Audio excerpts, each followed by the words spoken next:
All right, so welcome to this is the open session here of Outer Edges with Nick Land. We're recording this for some of the students who might miss this, and for the people who are just maybe on the outer edges of joining the course and have any kind of questions.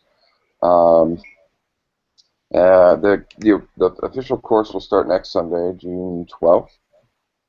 Okay. And the time will be 10, I think 10 or 10:30. We'll discuss which one's better for you, Nick. And but Sure. 10 o'clock I'm to pretty flexible now, actually, on this. okay. So I think then 10:30 to 1 o'clock will be the time. That's the better time for me. And Right. I think for a little bit later for some global people. And yeah, so with that, so I'll pass it on to Nick, and we can start. And Anders, I'll repost the syllabus so you can access it if you need the link. So Nick? Right. Okay. Well, I might need a bit of hand-holding just initially about what is the best thing to do with this open session. I'm assuming the goal of it is to just give people a chance to talk about what the course might consist of, to see whether they would be interested in pursuing it. Yeah, Uh, so I think the best thing for it is to give it an overview, since it's sort of, in a way, a little bit, it's still a little cryptic from right.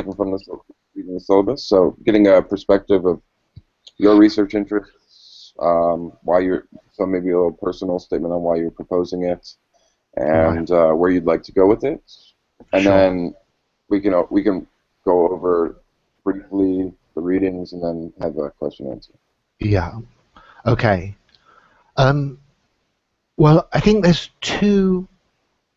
uh, there's two sides to the course. There's one that is um, occulted by the fact that it's kind of implicit. I can imagine us ending up spending most of our time talking about it, but it's not really represented on the syllabus. It's taken as a kind of assumption, which is, if I was going to, as I have done in preparation for this, put a little label on that, it would be catabolic geopolitics, which is to say um, uh, an assumption that part of what is the interesting times that we now live in is that we've crossed a threshold where the basic global trend is disintegrative.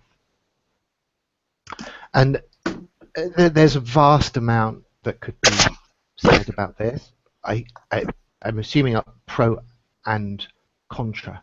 So it's the hypothesis that is assumed for the course, but I'm extremely open to the fact that people might want to challenge it, and I think those challenges would be interesting.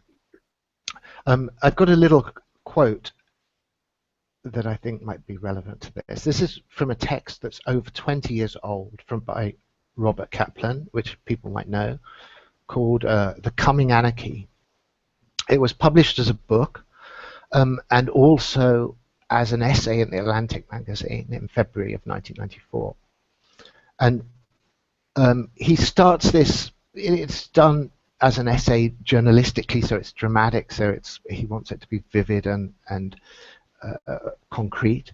And he starts off talking about what's happening in West Africa at that time, where, if people remember, was extremely chaotic, and there was war in Sierra Leone and in a lot of these small West African countries. And to quote him now, he says, West Africa is becoming the symbol of worldwide demographic, environmental, and societal stress, in which criminal anarchy emerges as the real strategic danger. Disease, overpopulation, unprovoked crime, scarcity of resources, refugee migrations, the increasing erosion of nation states and international borders, and the empowerment of private armies, security firms, and international drug cartels are now most tellingly demonstrated through a West African prism. West Africa provides an an appropriate introduction to the issues, often extremely unpleasant to discuss, that will soon confront our civilization.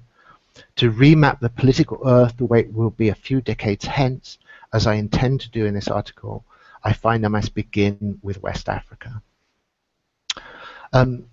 So I think that this text is extremely prophetic. I think I'll just give people the link, actually, since I've got it right here.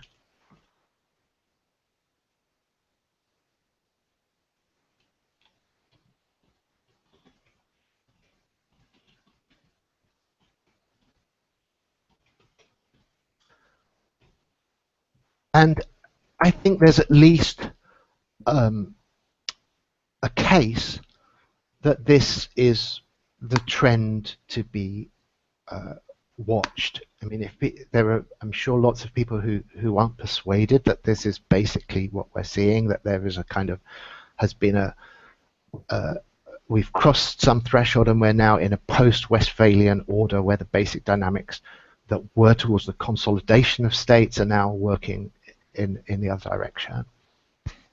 There's a list of people that I can put on for reading of this. Two who immediately come to mind is Martin van Creveld. I won't. I'll give a specific link for that later. He's just a name right for me now. And William S. Lind, who I can give a, I think, an interesting little video link for, where he's very explicit about talking about it in terms of the end of the Westphalian order.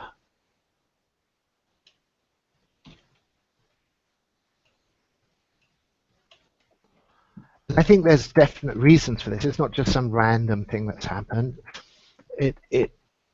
It's tied up with complicated processes that we will inevitably be talking about, to do with technology, to do with media, to do with economics, massively to do with the internet. So this, I take, was going to be the kind of undertow of the course. I think if a majority of people firmly believe that there was absolutely nothing to this notion, that we were now in a catabolic phase of geopolitical history, then the course would go in a direction I'm not anticipating, but I hope I'll be flexible enough to adjust to that eventuality, was it to happen. The other half, which is the half I'm sort of seeing as the sort of explicit content of the course, is a list of thinkers and their ideas that are, that the fundamental idea at stake there is about space as a alternative to dialectical process. That's to say, rather than in a situation of where person A has a particular first order political objective and person B has another contradictory first order political objective, rather than them slugging it out, reaching a conclusion, reaching a reconciliation, and that then being implemented politically, that space is used in order for both of those alternatives simultaneously to be developed in spatial separation. And this has a long history to it. It's been suggested that this is a basic trend of sort of Anglophone political culture. You know, sorry, I'm trying to remember his first name. The challenge guy, Bennett, basically draws a distinction between what he sees as an Anglophone and a continental political tradition, where the continental tradition is dialectical. Like, you know, you have a political collision, it's resolved by a political reformation in place. You change the state. The model obviously is the French Revolution. You've got one position, another position. The solution to that, the historical resolution, is a transformation of the political order that occurs in time as a political revolution. And Bennett says that the Anglophone tradition tends instead to seek a resolution in space through separation. And the great model of that, of course, is the American Revolution as opposed to the French Revolution. Rather than the American Revolution is trying to transform the structures in time from a model that they were dissatisfied with to one that they were satisfied with. Instead, they separated. They had a war of independence rather than a political revolution, and America is born in this spatial solution rather than the dialectical solution to a political problem. So I think this is a very sort of deep and fundamental historical option that is at stake in this thing. It's not anything particularly new. It's arguably has a very strong cultural affinity with the Anglophone political tradition, and because it has an affinity with the origin of America as a war of separation or independence, its impact on the global order is huge and not at all a marginal one. So the reading list that I have for this side of the course is more contemporary thinkers, but ones that I think are definitely within this lineage. And the first session of the course was going to be dedicated to what I think is a very extremely interesting but quite restrained exploration of this topic by Scott Alexander, which he calls this model archipelago, and talks about what is in fact a utopian society, or a utopian order, I should say, not a utopian society, a utopian order that is based precisely on this principle of separation and spatial anti-politics, anti-dialectics. I'm going to let people jump in a minute, so I'm not going to do a massive ramble, but I'll just try and justify the various elements within this, within the title. So why do I say metapolitics? Metapolitics rather than politics, because rather than seeking a resolution between two first-order political preferences, what's at stake in this discussion is a framework in which either or both of those first-order political options could be evolved independently.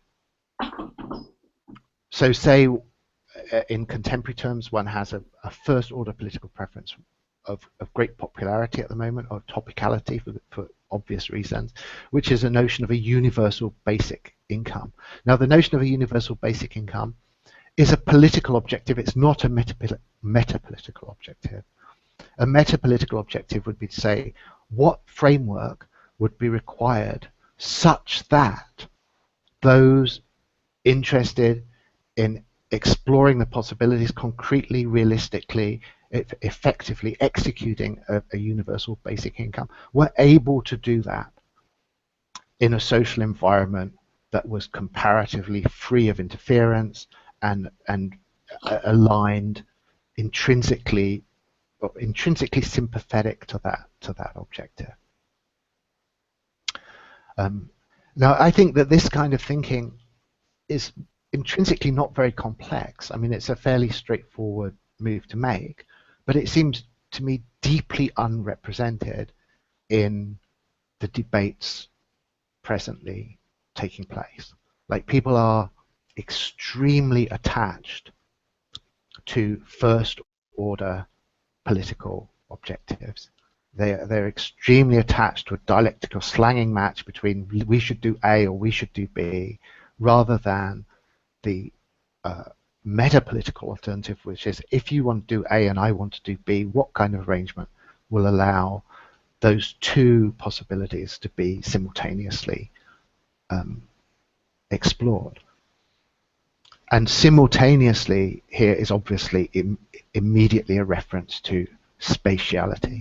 we don't need a revolution in this context. We need a, if not a war of independence, we need independence processes that will allow these various first order preferences to um, um, be investigated separately.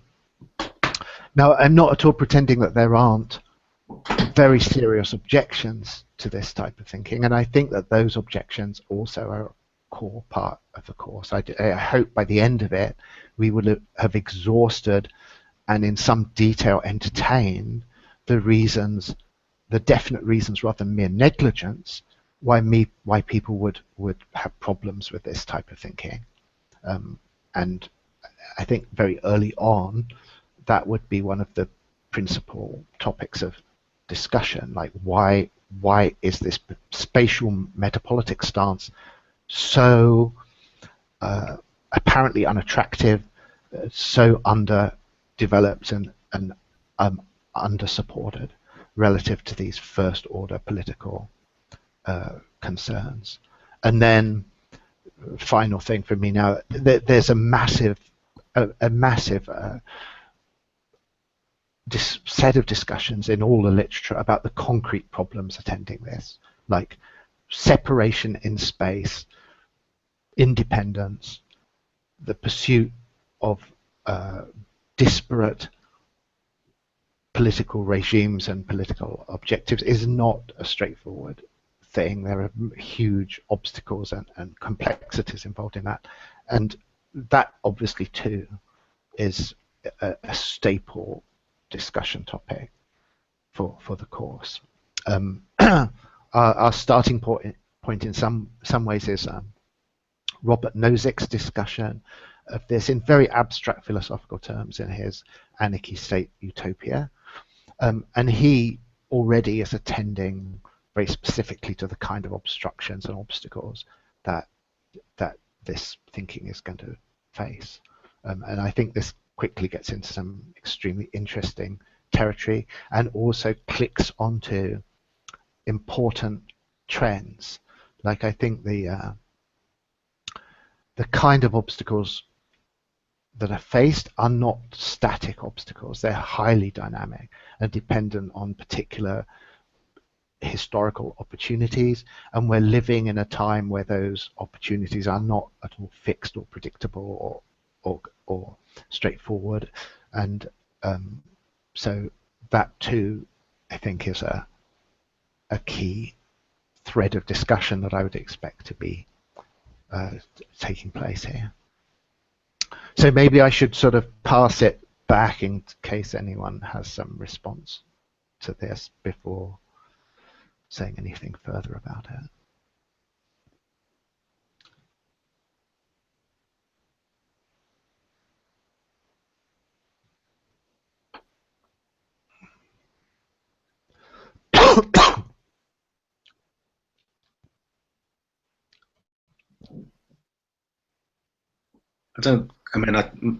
I don't think so. I think that seems pretty clear, straightforward, if you can say straightforward about that. But my questions are much more about the kind of practicalities, the timings. I thought this seminar had already started once. Is it slightly delayed in starting? So it's just a kind of pragmatic. Yeah, I think that honestly, you should get onto my boss Tony about that. Actually, I'm a peon in terms of the actual structure of this thing. But it's still a two-part? This is what you just outlined was kind of part. We haven't started yet. We haven't started. If it runs forward, it will start next Sunday, I think, is the plan. Okay, but as I say, yeah, it's still the two module structure is still the intention, is that? Yes, but this is an NCRMP structure. They work in these modules. They're nice, actually. Like a 4-week module is a nice building block, and so it's just in conformity with that structure. But you haven't said anything about the second block. Is that like a with, Well, in some respects, insofar as I'm able to hang fire on that, okay? it's useful to know where people's interests lie and what is working and what Yeah, isn't working. And so, it's certainly possible, and there's obviously people want to know what the second module would be. But my experience so far with these seminars is that they're very dynamic in terms of being student driven to a large extent. I'm often very surprised and interested by where they end up, and so it's nice to have a bit of flexibility to be able to respond to the sort of lines that are opening up in terms sure. of the discussions we're having. Yeah.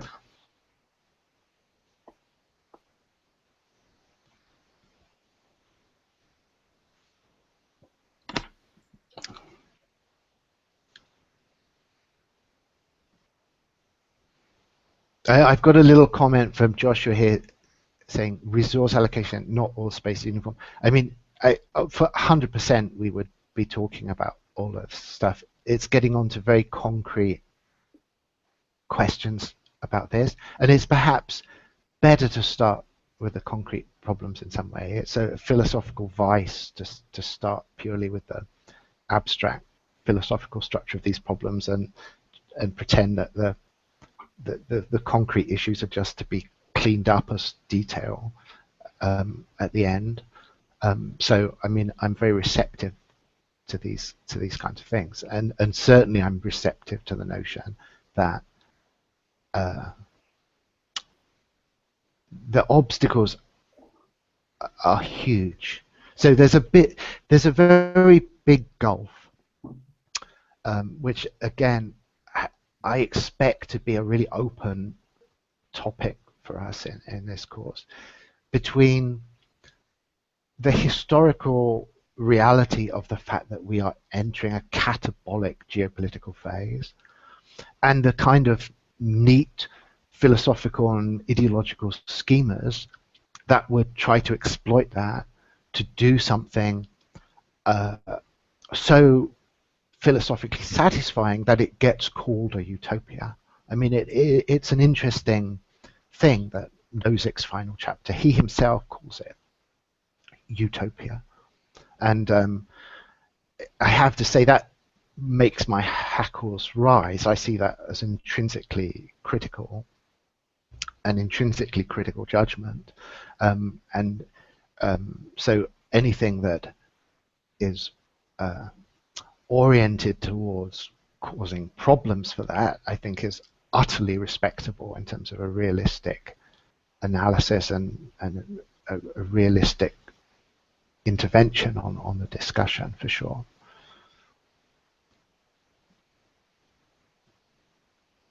Sorry. So the kind of minimal state is that the utopia that you're? Well, the utopia for Nozick is a society that is completely voluntary in the fact that the only people who are inhabiting that society have chosen to inhabit the society as the society that they could conceivably, that he actually uses the Leibniz intent, the best of all possible worlds. So there is no imaginable society they could inhabit that would be preferable to them to the society that they actually do inhabit, because the ideological sorting system is working so smoothly and cleanly in this massively distributed, fragmented order that everyone chooses to inhabit the society that best fulfills their preferences. And so the response to any complaints they might have about that society is to say, well, why are you living in this society? Because you don't have to. So he's doing it as philosophy. So it's highly abstracted, and he's not pretending that this is corresponding to the concrete geopolitical reality. But as an abstraction, it's intriguing, and it's not that it doesn't connect onto things that people have tried to do. But I think you'd have to say that the balance between this working out and this being coming across certain massive roadblocks, the roadblocks hugely predominate. So part of the question is, what are those roadblocks? Why do they predominate? How do they work? And what's the dynamic of those roadblocks? Is it that they just simply are inevitable structures of human society that aren't going to go away, or are they actually in some ways historically mutable conditions that can be worked at in various ways?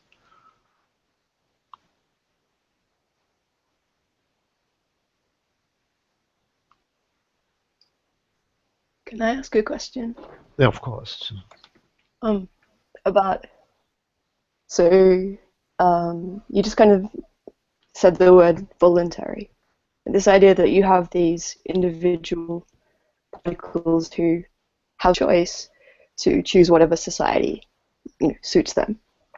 But what are we talking about when we talk about these things that are attributed with choice or some kind of voluntary intentionality here? Right. Because I don't know, bits and pieces that I've read on this talk about this individual, and I think that's the kind of like general kind of go-to construct that we think of talking about this in a concrete register. But I feel like, I don't know, this needs to be and probably will be pushed into a little bit more. But maybe we can talk about what that individual who has a choice is or is going to be. Yes, I mean, I think that's obviously huge in lots of different ways. So, and some are kind of quite awkward dimensions that we get into quite quickly with that. I'll just bracket that for a minute. But the first thing to say, I think, is that what is the agent that is involved in political complaint? Because I think, whatever the agent capable of exit or free submission to ideological sorting, movement according to their political preferences, is the same agent, however compromised they may be, that is the agent of protest, of dialectical antagonism, of complaint against a regime. So if you're going to dismantle one of them, one side of that, it seems to me you have to dismantle the other side. I mean, if you think that there is some agency of protest, then how can you deny also that there is an agency of flight, exit, shopping, regime shopping? It seems you have to take that as a package. So you can go into some kind of extreme sort of anti-humanist dissolution of the political subject, which of course is an entirely philosophically respectable direction to take, and highly encouraged. But if you do that, you have to do it reciprocally. You can't leave a subject of protest unimpaired and while dismantling into minute incoherent pieces the subject of flight. It seems to me those two things, that it's the same problem. Cool.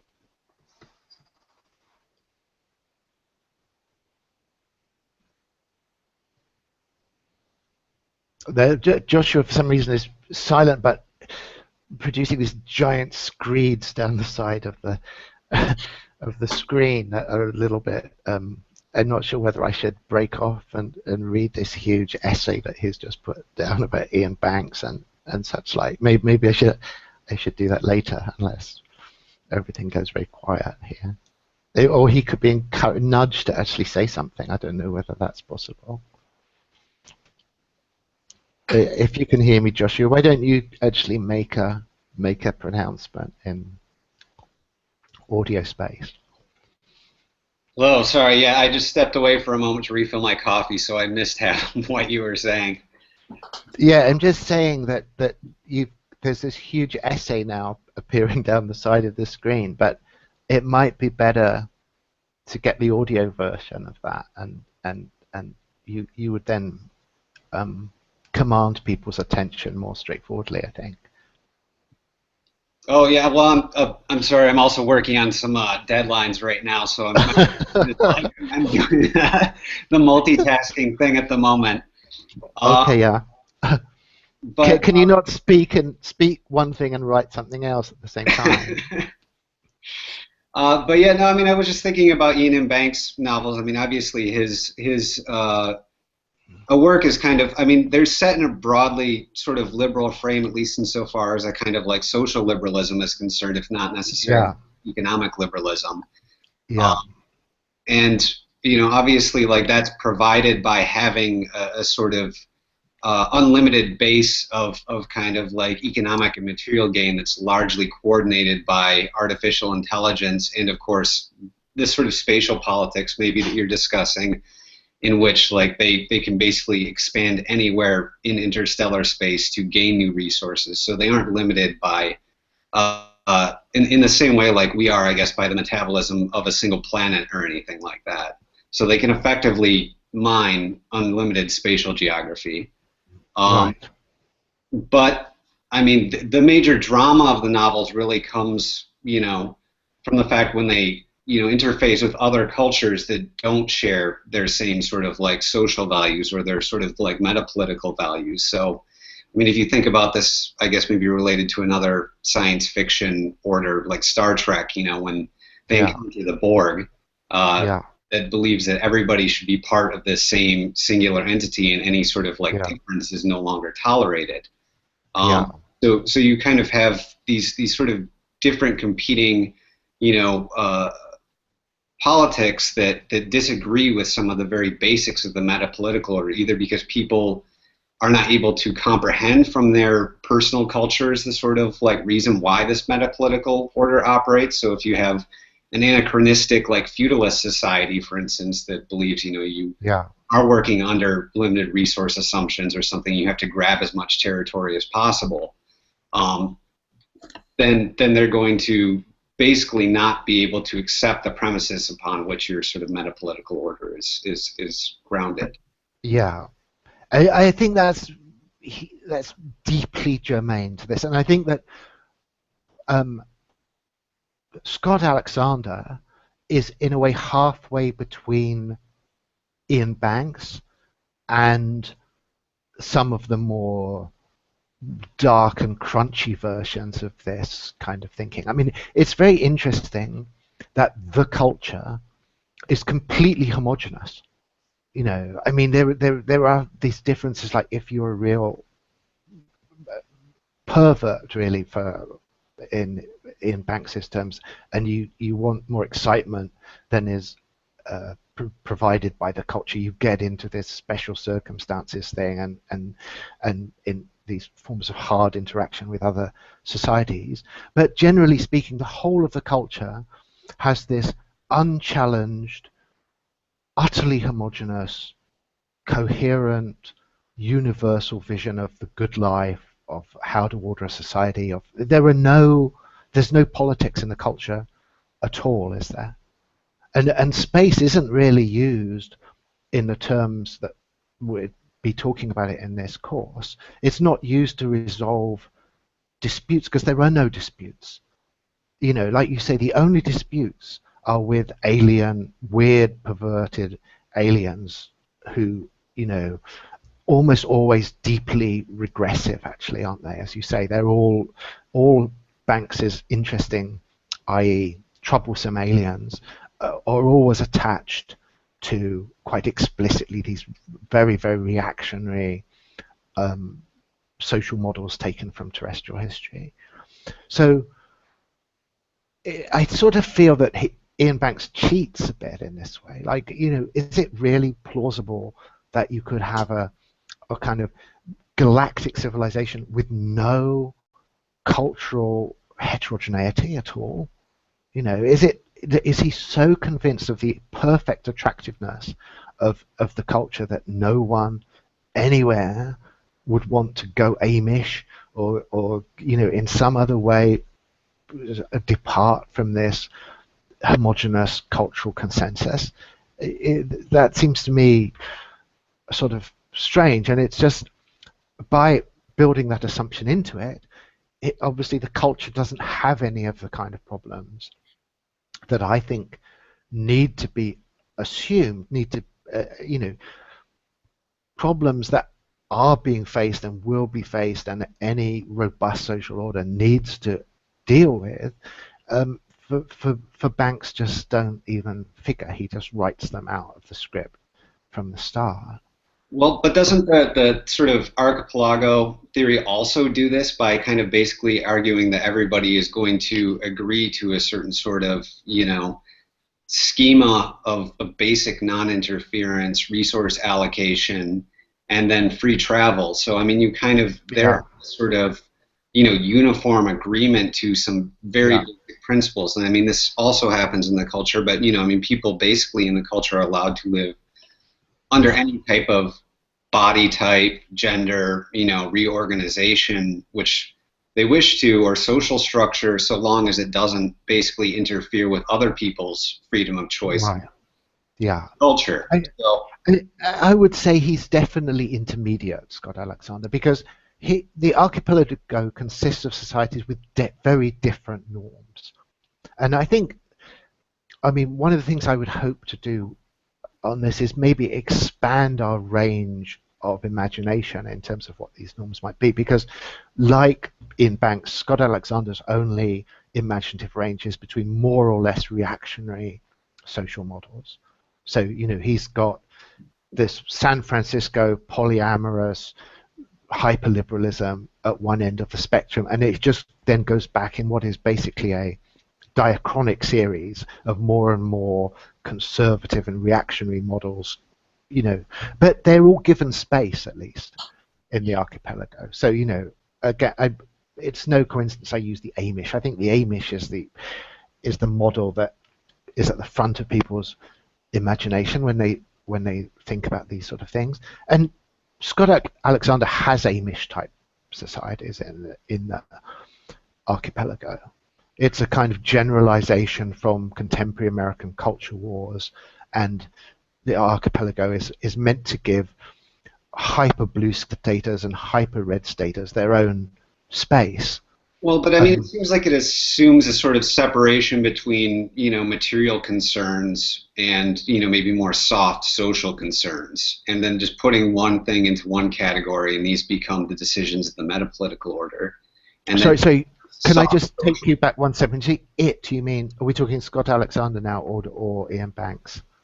Scott Alexander and I guess Ian Banks both kind of, you know, assume that there's these hard sort of like material concerns that once those are sort of resolved, you know, then people can shuffle whatever sort of soft social, political, you know, emotional concerns. I mean, but it's making a hard separation between these things, and these things aren't always, and they're often intertwined. There's not like an easy, you know, where one can just sort of cut a line down the middle of it and say, okay, these become the metapolitical problems, and now these become, you know, are sort of social problems.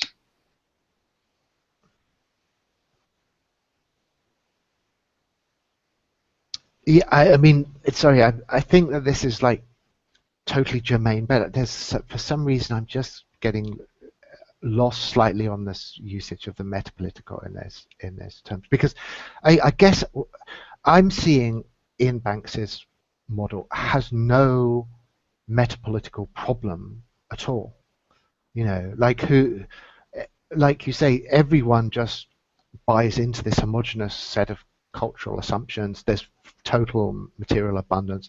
There's no antagonism between first order political preferences at all that I can see in the culture. That's not based on a minutely close reading, so maybe they could be detected, but if so, they're extremely hard to detect. Scott Alexander at least sees that they are there, and that they can be largely dealt with by separation. But then the reason that I'm putting his model in this intermediate role is he does assume a very thick fabric of um, of institutional coordination between these different micro societies. I would say we'll do this. We'll look at this text definitely more carefully, but I think to a very evasive degree, he assumes that a lot of what I would see as first-order political preferences can be built into the metapolitical fabric. So for instance, he has a whole thing about. He says, the big question is what about the children? So you have some nightmarish reactionary society that is doing things to its kids that are considered deeply objectionable, whatever it would be, some kind of brainwashing or arranged marriages, or I'm sure everyone can imagine those type of things. And he thinks that those things can actually be resolved in this institutional fabric. So that makes the whole thing a bit Banksish. It makes it all a bit soft, in my opinion. It's a bit of an easy way out for this because, well, this is my starting point that people are going to have to drag me up from step by step with extreme resistance at every level is Hobbesian anarchy. Which is the baseline of international relations theory. That's the starting point of this course. Taking the world as it is, that there is no credible international moral political fabric of the world. What little fabric there is coming to pieces. And the hard cases, the North Koreas, people can put their own examples. They have to totally be on the table. They're not on the table for Banks. They're not on the table even for Scott Alexander. They need to be on the table. And a disintegrated social order that cannot deal with those kind of hard cases of people that seem to be determined collectively to do something utterly obnoxious, perhaps threatening, without any respect for the global order of any kind whatsoever. If those cases are not on the table, I think accusations of utopia are entirely justified. So,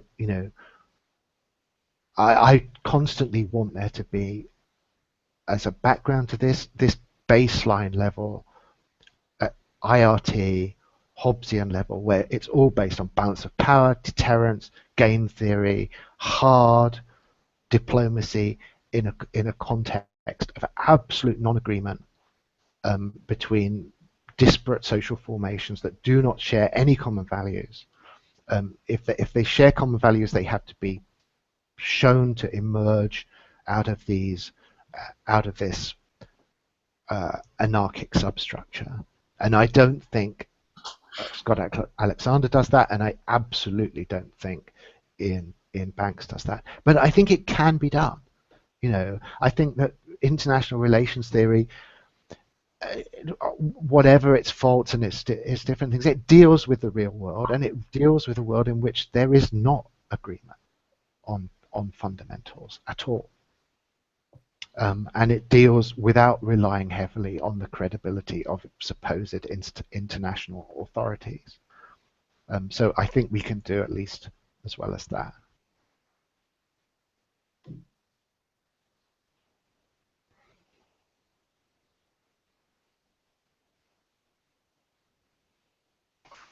I'll say out loud what I wrote. I haven't read the Culture series, but I've read Asimov's Foundation series, and in that there's the first foundation, which is technoscience, and then the second foundation, which is like psychoanalysis and microgestures, mind control, and then spoilers everyone, but the third foundation swoops in at the end, and it's Gaia, and it's everything is already alive and becoming more and more harmonious over time, faster than predicted by the second foundation. Right. And I think those types of emergent logics that are self-describing, and they kind of, it's not transcendent exactly, but it's coalescent, might be a way for people who are, or ideologies that are not in communication with each other to become in communication despite being opposites or despite being in conflict. Well, this is very like Robert Wright's Non-Zero. I don't know whether you know that book. It's interesting. It's based on game theory, and he basically sees this kind of teleological trend on the planet towards increasing compliance with non-zero sum games. So rather than tribe A and tribe B saying, you know, my win is your loss and vice versa, you know, the trend as he sees it is towards these cooperative forms of social amalgamation. But the only thing I'd say about that is that it's so tempting. I mean, I strongly believe that there are these emergent dynamics. It's not like I think there's something wrong fundamentally with the philosophical idea here, but it's so tempting to make those nice and comforting and cuddly that I just think it behooves us intellectually to try to cause problems for that and to really concentrate on the hard cases and, you know, the worst cases, and not sort of try and induce some sort of invisible hand to just bail us out of these difficult problems. So, you know, I think it's part of the agenda, this, but I'm going to be obnoxious about it consistently.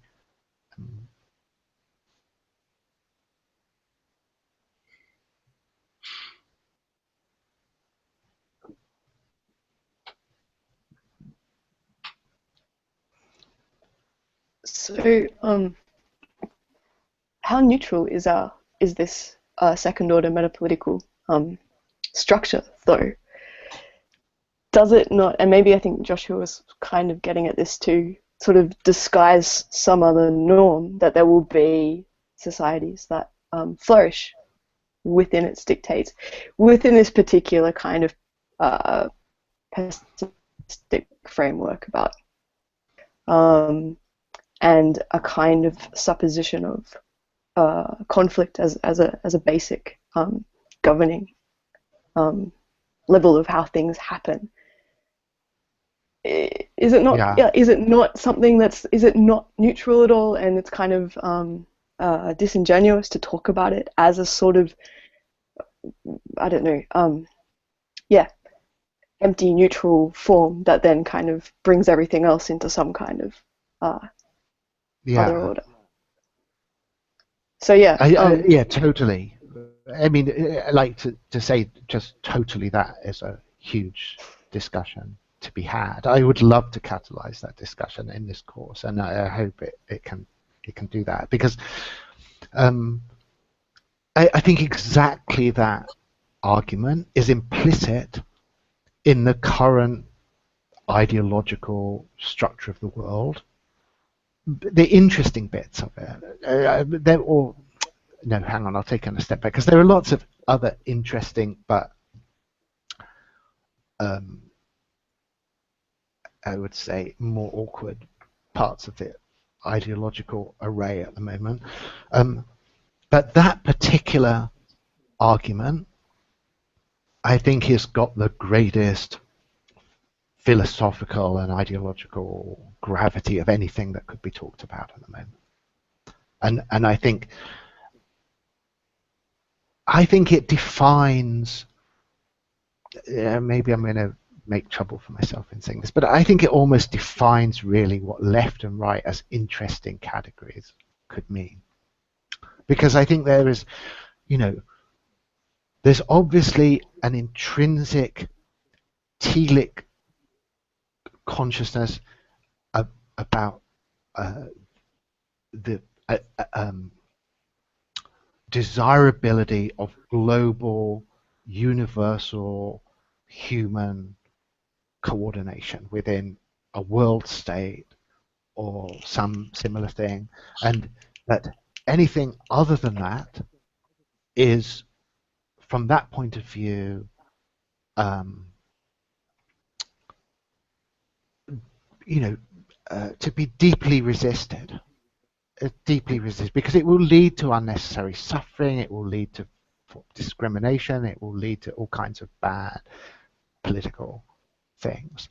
And I think there's no doubt on the other side that the notion of spatial metapolitics is a particular, I would want to say ultimately the dominant yet still latent intrinsic lineage of liberalism.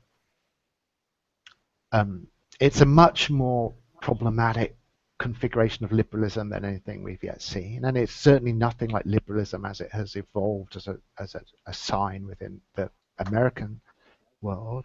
But I think that ultimately it finds its greatest affinity in this particular current. And of course, liberalism is subject to leftist ideological critique of an extremely rigorous, deeply grounded kind. And it would be an absolute travesty not to explore that. And so, you know, in some ways, without wanting to sort of at all denigrate what you're saying here, I think it's like there's a deep inevitability about that criticism. I think it's like it of course has to happen. The only reason it couldn't happen is if the left, as it has been constructed over the course of the last 2 centuries, had totally deactivated itself and refused to engage in political discussion at all.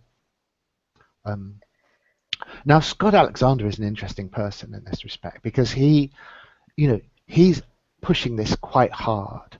So he's, I would say, it's deeply compromised from a more cynical Hobbesian point of view, but it's still, he's gone 70% of the way in this respect, and he will systematically defend ideological tendencies that work towards this kind of metapolitical sorting. So, for instance, recently and in other times, he's said that he just doesn't understand leftist abuse against the notion of seasteading. He says, why are they doing this? You know, like these seasteaders, okay, they might all die at sea, they might whatever, you know, but why should that upset the left? Like, let them go and die at sea. Why the hostility? Why the abuse? And I don't know whether that's disingenuous. I don't think it is. I don't think he's a disingenuous person, but who cares? That's psychology. But it's because he, even in this American framework, he's still a liberal of a deep kind, you know, in that he really thinks that there's this fundamental right for people to follow their own paths collectively or individually, and that should be just acknowledged as a basic thing. And of course, there is a leftist objection to that. And I don't think it's unrealistic. I don't think it's an unrealistic objection in the sense that I think that most of the things that the left has worked for would find this an extremely challenging environment. And we get back to Joshua's thing about resource constraints and economic fundamentals and all of this kind of thing. I mean, you know, if there are societies that can systematically poach economic competence out of other societies at will, if there are societies that are engaged in various kinds of unrestrained economic process that can make deals with other fragments of this totality to their own interest or whatever, all of these things are going to be deep problems for leftist political ideals, absolutely, 100%. So, yeah, I mean, there's a lot of things that can be said about them. One of them is how inevitable is this? I mean, is there a serious leftist agenda that could be persuasively globalizing under current conditions? So that's one thing. Is this just some deep problem built into the structure of history that the left has to try and accommodate itself to, however uncomfortably. That's one option. Because I'm assuming that a critique that is just ends up saying this is really not nice is not somewhere you want to end up. Does this distinction then, this like very, very deep distinction that you could draw between the left and the right, come down to just a basic philosophical presupposition about what humans are, what they do, that they will never ever bleed the conflict out of their ways of being socially, and also about what the universe does. And maybe this particular more pessimistic point of view is taking a comparably small amount of terrestrial history as its like sample, and then I mean there could be, this is like this is not really a very good argument against it, but some kind of tendency towards a change in that basic structure that leads to something like what Anders was kind of saying, that there's some sort of evolutionary twist that somehow fundamentally changes the way people or whatever work together to create something that's much more harmonious naturally, rather than this this kind of conflict-based model being forever and always applicable in future cosmic history. Is that the level that we're on? I think that is definitely profoundly connected to the level that we're on. I mean, conflict is a complicated category here, because I think that the game theoretical position on this, it's not that people obviously are seeking to maximize conflict generally. I mean, I say generally because anything that sounds like a concession to utopian hope is something I immediately want to scrub out of this. I think there will always be people who just want to cause trouble. There will always be the worst possible case, or you should always assume it. And that the sort of international relations theory position I deeply respect, which is that you always judge potential adversaries by their capabilities, not their intentions. Which is to say, it's not that you want to fight them, but your assumption is always, if they were to fight us, what would happen? Could we deal with that? And I see that all of these fragments in a Hobbesian universe are facing that situation. Like, they would have to be, when I say they have to be, okay, I'll take one, that may be building too much in. My assumption would be those of them that take security concerns seriously would have much greater survival potential than those that didn't. But the implication of spatial metapolitics is that you can go anywhere you want on that spectrum. You can go to the extreme where we'll assume, I'm going to straw man Anders's thing, and I'm not saying he's saying this, but just a straw man version, extreme straw man version, where literally the hand of God is working through the world and bringing everything into harmony. And so you could build a micro society on that basis that would say, look, we need nothing except a minimal domestic police force. Even that will be unnecessary 10 years down the road. We're all going to end up loving each other, and people wasting money on security or wasting mental power on security are just simply squandering resources. That is an option. Of course, metapolitically, there's no way you can exclude that from consideration. I would only say that my money is going to be invested in fragments that do take security seriously, that assume trustlessness rather than trust, and see trust as something that has to be built, that exclude all optimistic utopian teleologies from their geopolitical thinking, and try to make these things work even when you're dealing with Kim Il-un, or whatever his name is now, and various psychopathic lunatics, rather than friendly, rational, cooperative agents. So yes, in a nutshell, that I think that is the big distinction. I think the big distinction is whether you think the Hobbesian starting point is to be respected for its realism, or to be denounced for its gratuitous, pessimistic assumptions about the nature of humanity, history, and nature in general.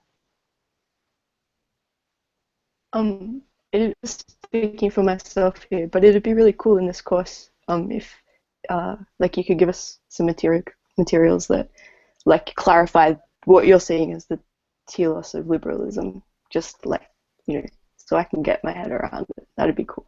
Well, but I'm not. I think it's on us to produce those materials. Honestly, I mean, I think that we are on. It's called Outer Edges because I think we are on this ragged edge of this process, and there's a bunch. We'll be talking about a lot of interesting people, but I think that the notion of what liberalism is becoming across the threshold of the world in the catabolic phase of global history, what liberalism looks like, I think this is unexplored territory. That's my driving motivation for this course. I think that we've had this whole, which we'll talk about this, I think, quite explicitly early on. We've had this neoliberal stroke neoconservative constellation, which belongs to a certain epoch, and I think everyone can see that it is now in profound crisis.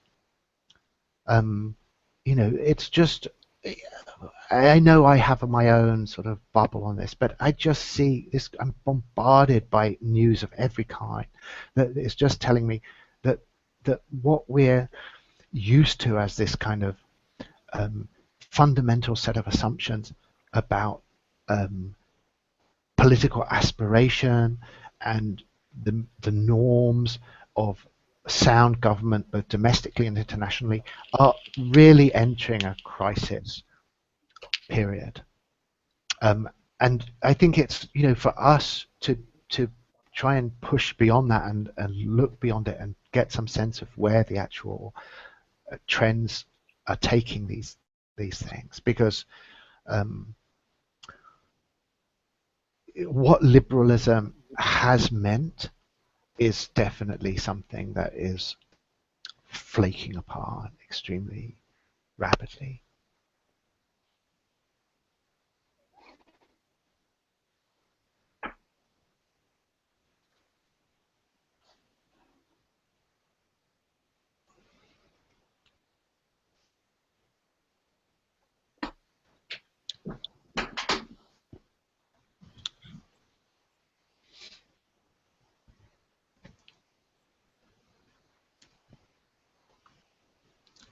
I mean, 20 years or so ago, the syllabus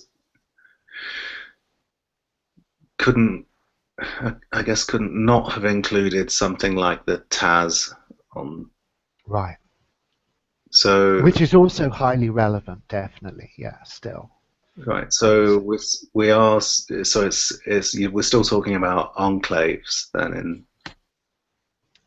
Yes, we're talking about enclaves, but I think we can add a lot more. I mean, the thing about a TAS, the temporary aspect of it, I think there's a lot of nonsense in certain circles of the right, of the new right, to do with basically thinking that the criticism they have with existing systems is that they're not durable, and that they can provide a model for some permanent social order, that can just engrave itself eternally on the cosmos. I mean, I find that utterly nonsensical. So in that respect, this temporary is to be appreciated, of course, but I think it's extreme in Hakim Bey. Like, he's really saying, look, we've got this world order that doesn't accept the sort of things we want to do. Some of them, if one was going to become I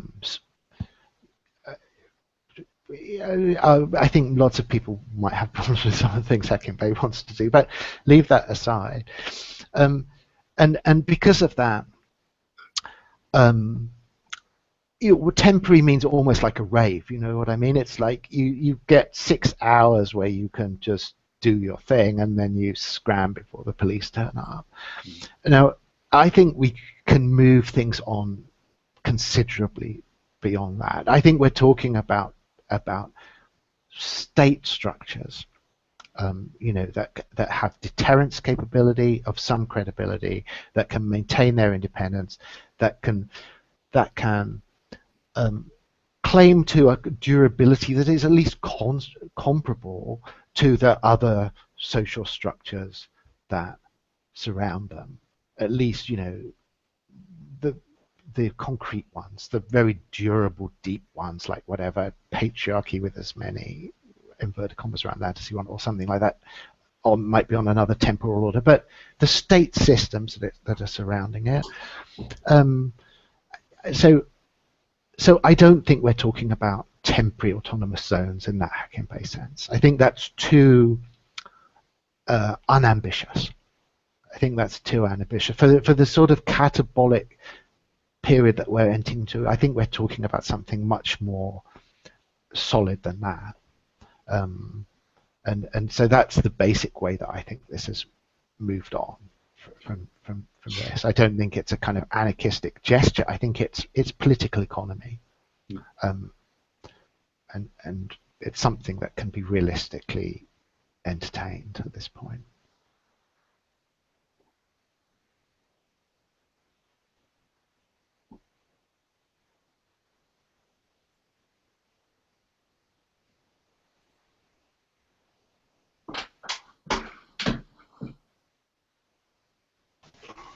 I have a question.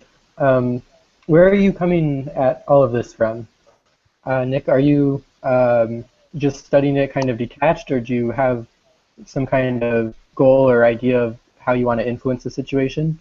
Is it pure theory, or is there something else involved? Well, honestly, I think the more that we can stick to pure theory, personally, the better. Because there's obviously an structural anthropomorphic delusion to overinflate agency, in my opinion. So, I'm not saying there is no agency, but it's just, given the scale of the kind of things we're talking about, agency, even of comparatively sizable collectives, are pretty small. And I just think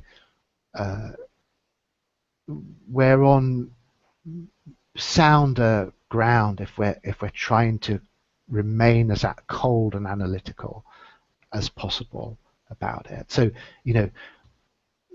in order, my agenda is definitely what is Tyler Cohen. In fact, I'll give you another link now because I've got it here and I wanted to just pass it on.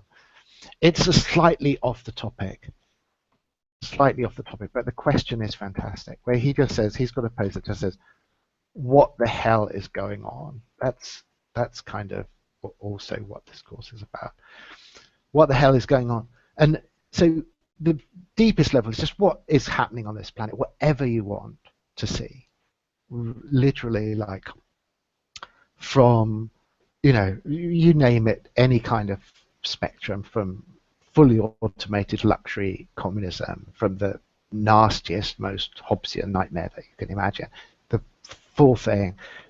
Irrespective of that, what actually is happening, what are the trends, what is the environment and the milieu in which these things have to be worked out. And the second level from that is, So what can we expect in terms of debates?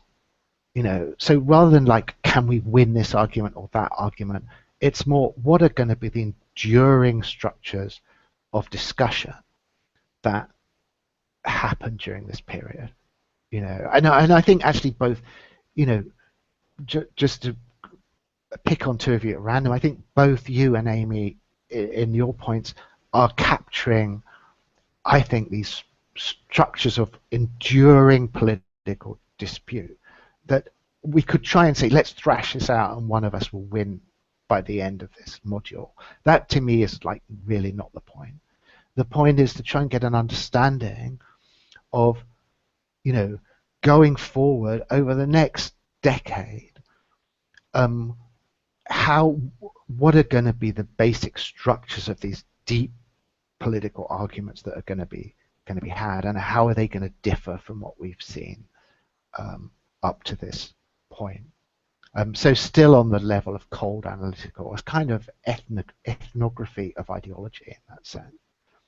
And obviously beyond that, people are very free to propose their own madcap schemes for changing the world, And I'm entirely open to the possibility that particular individuals can hit butterfly effect singularities and turn the whole thing on its ass. Surprisingly, that's not something I'd rule out of court. But I think I'd put it in last place in terms of this order of cold analytical discussion.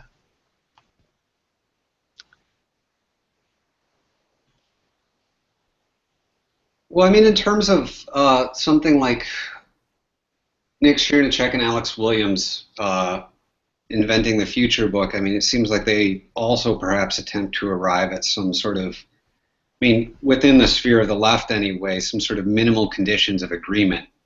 And I guess what you're also proposing is some sort of minimal conditions of agreement that can endure, a number of other sort of differences and that sort of thing. But I guess I have on some level a hard time reconciling this sort of ultimate Hobbesian worldview where people are constantly, not just people, but I suppose even some minimal social collectives or group orders are constantly slugging it out all against all, because if you're accepting that as a sort of fundamental condition, I have a hard time seeing anybody ever agreeing to the very minimal conditions, even of spatial division. This is a key moment to really do some clarification, for sure, because I don't think that what this is about is minimal conditions of agreement in at all the same sense as the Chernicek and Williams thing. That is a left project. It's dialectical. It's aiming to actually win over the political totality to a certain set of first order political preferences. What I'm talking about is spatial metapolitics. That's to say, finding conditions where they can do their thing in a way that I can absolutely not be involved in or subjected to. Well, but I mean, and what that means, sorry, just one last thing, and what that means is the only agreement that I'm interested in are game theoretic levels of agreement to do with deterrence, to do with independence, to do with the ability to sustain credible independence against anyone. People a lot nastier than Chernicek and Williams, against the North Koreans, against anyone who actually says, look, I'm just going to force you to do what I want. So, it's about international relations theory. It's about deterrence. It's about threat. It's about actual hard security in a world of Hobbesian anarchy. So the only agreement that is required is agreement that I could unleash hell on you if you mess with me. That's the level of agreement that I'm talking about. It's not agreement that we share certain first order political preferences and can work together on that basis. Yeah, but I guess I can't help but see, with this not being in some sort of abstract space where all sort of territories are uniform and people have access to precisely the same sort of materials and possibilities, I can't help but see how this sort of like metapolitical agreement you're discussing won't collapse again into a sort of first order disagreement. Which is what, though? Like, say we have independent microstates in some kind of proximity to each other. Say you have lots of resources, I have not so many resources, whatever. I sort of see this as a bit of a red herring, because I think that the kind of resources that matter are not the kind that are geographically maldistributed. How do you see what you're saying playing out? I mean, we have disagreement insofar as we have diplomatic relations. You have an ambassador maybe in my patch, and I have your ambassador in mind. What do you think this conversation is going to be about?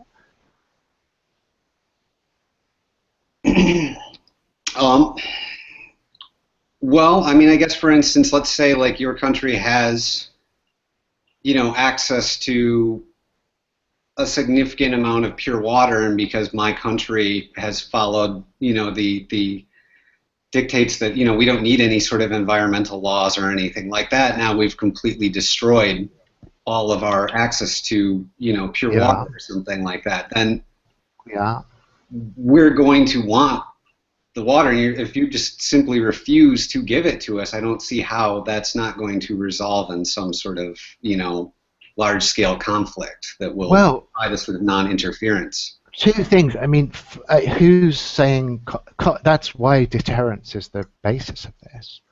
I mean, I think anything that didn't assume that people would just want to steal stuff from other people is just not even getting started on the realism stakes, of course. So, I mean, if I can't credibly deter you from aggression against me, then, I don't have a good outcome as far as I can see. But I mean, I'll sell you some water. Probably. I mean, like, why? It's like a commercial opportunity. So all I have to do is make the price I'm charging for water more attractive than the cost to you of military aggression against me. I mean, that's the realistic calculus, isn't it? Yeah, but I mean, one could then also bind that sort of cost of water with certain sort of policy dictates that we feel that, your nation has to follow as well. But I mean, obviously we tell you to just break down the sort of, order of independence in our kind of political regimes. Why? How it would only break down the level of independence if I was at all interested in what you were saying about the domestic political arrangements in my microstate. I mean, this is the fundamental point of metapolitics, is that you just don't have a say in the first order politics of anything outside your own domain. I mean, I just can't see how, in some sort of, again, if you're coming from Hobbesian assumptions, how I could possibly avoid ever having, I mean, for instance, if my interest was in controlling the most amount of territory possible, regardless of whether or not it was useful to me or anything like that, then, I mean, I can't see how you can kind of, continue to make this sort of abstract separation, or these sort of like... Well, but this is the world we live in. We live in, and have lived in, a world of territorial, avaricious states in a condition of global anarchy. I mean, it's not like this is some kind of new hypothetical problem. This is the world order. I mean, what do you think is happening? What do you think all of this stuff to do with China and the South China Sea and all of this? I mean, this is the world. It's not some hypothetical. And the thing that stops other people's territorial ambitions is credible deterrent capability. It's that the cost to them of aggression is greater than the advantages that they expect to gain from that. So I'm just not seeing why this is some new kind of problem. I mean, this is just, if this is a problem, then the world is already in this problem. I mean, this is just absolutely standard international relations theory, isn't it?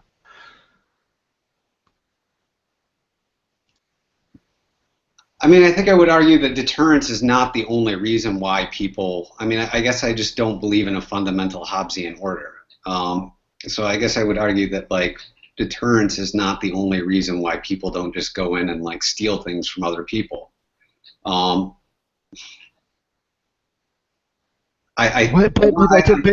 What you believe about it, it collective doesn't. How innovation does that is matter, complex. really? You know, of course, you see, there's one whole level of things here, which is to say, look, can't you be a bit sunnier about the whole thing and just assume a whole, let's ratchet it up 3 levels in terms of human benevolence and basic human altruism and all of these. It seems to me, no, the task of realism is the opposite of that. It's to constantly try to be more cynical, more pessimistic, push it right down to the fundamental bedrock of raw game theory. Because if you're not doing that, you can be disappointed. You're not dealing with the problem. You're just simply wishing it away. So it's fine to me if you think that this is kind of tied up with Anders' point too. If you think that people basically are much nicer than I'm assuming them to be, that's great. Then everything will work out much better than I'm thinking it's going to work out. Fantastic. I hope you're right. But I don't think you can analyze a disintegrated, lawless, anarchic global order on the basis of wishful thinking about the fundamental altruistic characteristic of human nature. That seems to me like you're just not bothering to deal with the real problem, and someone else will do that, and they'll end up with a much more hardcore IRT than you have, and that's the one that people inevitably migrate to, and certainly policymakers of any seriousness will migrate to that, because they will think that those people are being serious, and people who think that let's assume some pretty substantial base level of human altruism are just not being serious about the problems we're trying to think about. I mean, concretely, like, let's take North Korea. I mean, you surely can't be saying that the problem with the way people think about North Korea is they're just not allowing that the North Korean regime is actually a lot more altruistic than people are assuming. And if we were just, I mean, maybe I should stop myself there, because I'm sure there are people who think exactly that. I mean, and yeah, that, give them a microstate. Seriously, I'm not at all trying to rule anything out of court here. I'm just saying that the fundamental bedrock of the global massive inverted commas order is anarchic in the most hard-edged way possible. If you are building any altruistic assumptions into that notion of altruism, you're not dealing with the problem. You're hoping for an easier problem.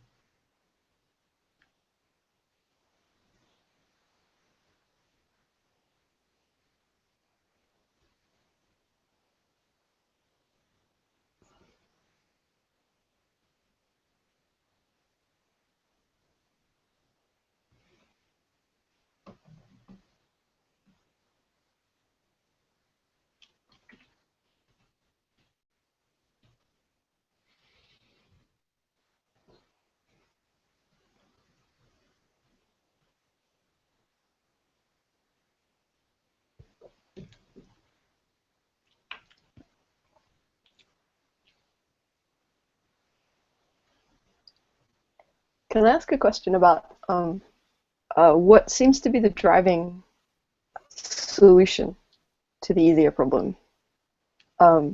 Especially in some of the terms that Sonic and Williams talk about it, is epistemology. And there's this kind of idea that there is a way to increase knowledge which will somehow retain heterogeneity, but within some kind of larger structure that can put it to particular uses, which are ultimately beneficial. What I wanted to ask about, though, is because we were kind of just, like you mentioned it really briefly before, how does, what's my question? How does hang on. This notion of singularity in epistemology is what I want to talk about, I guess. And I mean, any kind of system that accounts for a singularity of any kind has to put epistemology on a like less valuable level than it does whatever could, you know, create some sort of singularity that epistemology obviously can't grasp. And so is that part of this set of assumptions as well, that there is some problem with epistemology as a driving factor of organization that will always be trumped by some possibility of a singularity? And two, if we're talking about a teleology of liberalism here, how does that also accommodate the idea of a singularity, which could be the singularity that Anders is talking about, that somehow flips everything onto a kind of, I don't know, harmonious trajectory of evolution? That's a really jumbled question, but Yeah. yeah. Is it fair to try and break it into two parts, or do you see them as totally integrated at some occult level? I think it's a question about knowledge, I suppose. I guess my mind just keeps going back to how to talk about this fundamental distinction between assumptions about human nature and cosmic order. And I get the thought that came to my mind when you guys were talking before was this idea that there are different values attributed to reason. There's the kind of reason that you have in game theoretical encounters. Yeah. And then the reason that is sort of presupposed in this maybe evolutionary idea that there's a fundamental capacity that all human agents have that can somehow be evolutionarily directed towards a harmonious or benevolent outcome. Right. And I guess, I don't know, maybe it's like 500 questions all in one. Yeah. And I'm not it is very interesting. I mean, I if I'm not like totally missing the point here, I would orient this towards the question of agreement, because what I'm constantly trying to do here is take the bedrock down to an absolute 0-degree presupposition of agreement. And it seems to me that the epistemology that you're talking about would inevitably assume that some minimal and perhaps some quite high level of agreement is actually to be expected if only things are done in the right way, at the right speed, with the right politics, whatever that means in this context. And so there is that it's the assumption of agreement there that makes it still dialectical.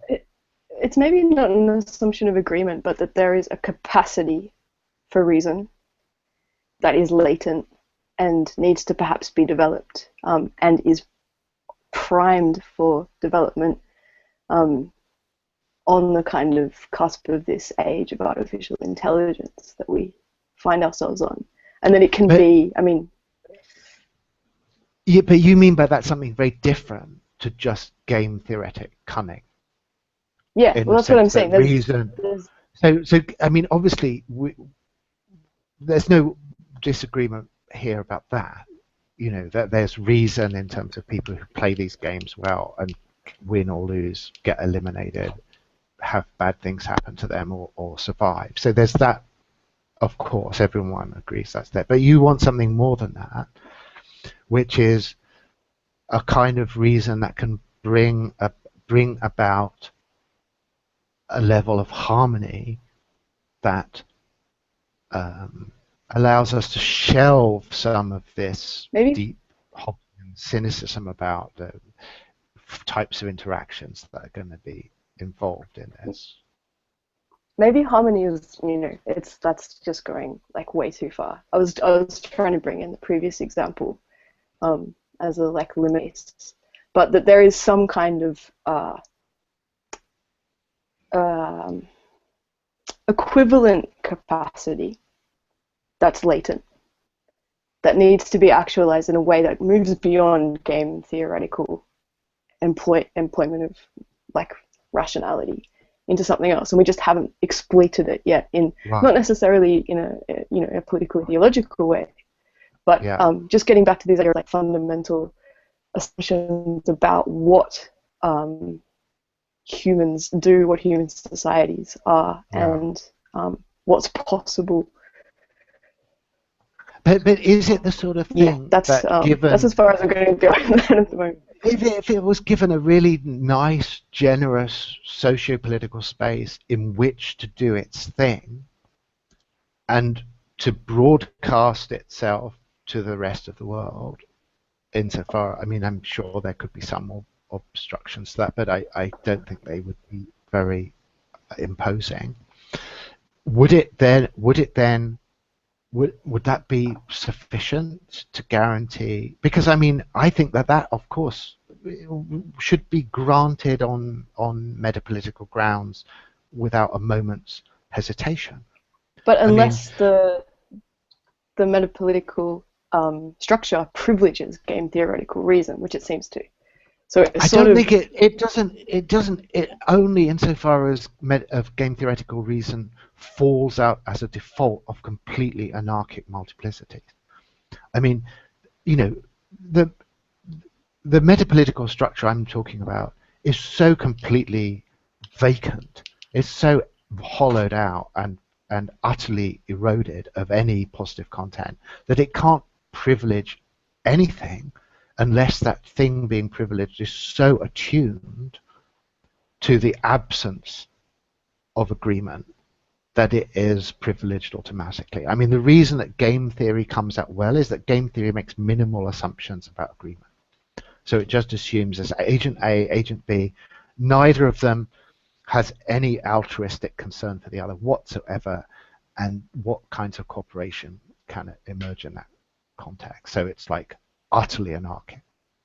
Now, so sure, game theory is being privileged in the sense that we're not assuming something more substantial, but there's no positive privilege of game theory at all. It's just privilege is better at living in the wild than the kind of thing, still a little hazy to me, I must admit, that is being contrasted with it. Yeah, I still feel like I think the thing that I'm trying to get to is that there's an implicit set of norms in this norm-free idea about what reality does, and that maybe the only way to find negative out what norms. they are is negative yeah, norms. okay. I mean, I don't see any positive norms at all. I mean, maybe I'm being blind to that. But if there are any positive norms, I want to hunt them down and kill them. I mean, they're not helpful. So, you know, insofar as the systematic refusal of any substantial normativity is a problem, then yeah, of course, big problems. But you know, insofar as you're simply wanting to say, you know, I can see some positive assumption here that you're making, then I will agree with you immediately and take out the kind of poison gas and hunt it down.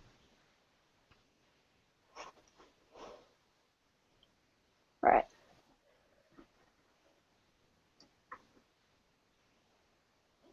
I'll try and reformulate my other questions about epistemology later in a clearer way too. I mean, I get this thing a lot from a zone of the political spectrum that I won't even upset people by mentioning, who criticize, let me make sure I'm getting their name right, liberal anthropology,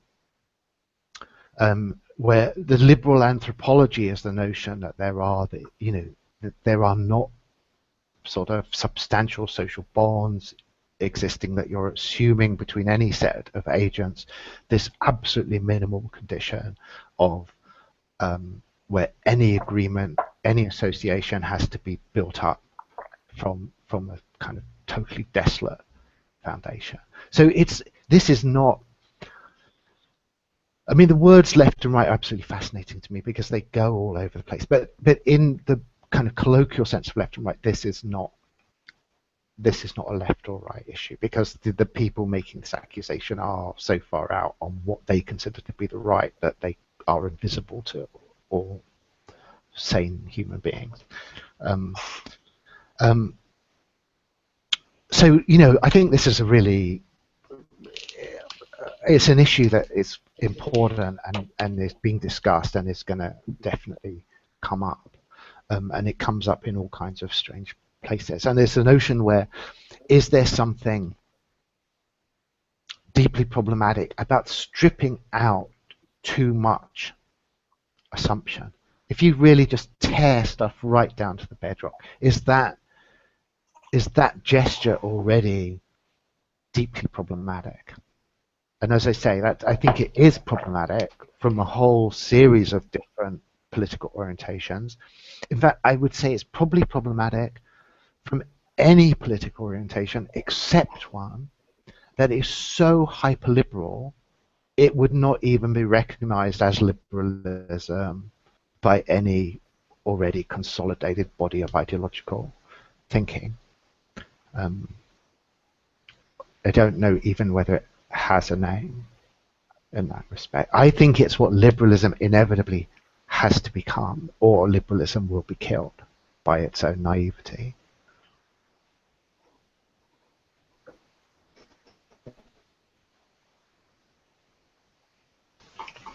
It seems that talking about metapolitics starts to bring in a need for maybe metaphysics, because if epistemology, if people's worldviews can differ so extremely, then you start to get into the whole world becomes a lab of these different competing realities that different people are experiencing. So then you get into the almost like physical or metaphysical viability of those realities. Exactly, totally, yeah. Don't you think that's what's happening though? I mean, don't you think that is a massive trend that we're seeing? I mean, that's the bubble, isn't it? What everyone says about social media, everyone retreats into bubbles. That there's just reality options are becoming available to people. But anyway, sorry, I didn't mean to interrupt you. Oh no, I had finished talking. You were answering. Yeah. No, I just totally think that is the trend. I think that's right. Completely. And then again, we get to this thing about, well, what is the bedrock of this? I mean, I put it to something harsh, which I think you're already implying, that certain constructions of reality are just going to crash and burn. And it's a question then of, I'm not sure I'm using left and right consistently, but I just use them as kind of a navigational tool, so I would use them again. Now, in that situation, the left impulse is that solidarity should be employed to soften the blow and then use some, help people from the sort of minimize the tragic consequences of their own delusions and help to educate them into something more realistic. And the right assumption is separate yourself from this madness and perhaps even take some educational satisfaction from its disaster and broadcast that disaster as widely as possible so people can see what happens when certain types of reality constructs are pursued. But the fundamental difference there is, again, a dialectical and anti-dialectical position. Like, are you in some sort of indissoluble confederation with people engaging in ever more increasingly psychotic thought processes, or are you in a extremely diffuse, mutually secured, fragmentary system in which bits are just going to hell all around you, and your fundamental security task is to offer alternatives to people fleeing in pain, burning from these disasters or whatever. So, yeah. But yeah, I think that the key thing is right. I think that what the internet, we're post Gutenberg. The Gutenberg era is about producing consensus opinion. The post Gutenberg era is about bubbles. It's totally about fragmentary collapse of any kind of consensus reality system. And then the question is, well, what happens to the consequences of these various reality constructions? Are they pooled? Can they be pooled? Or are they subject to some kind of brutal Darwinian selection process?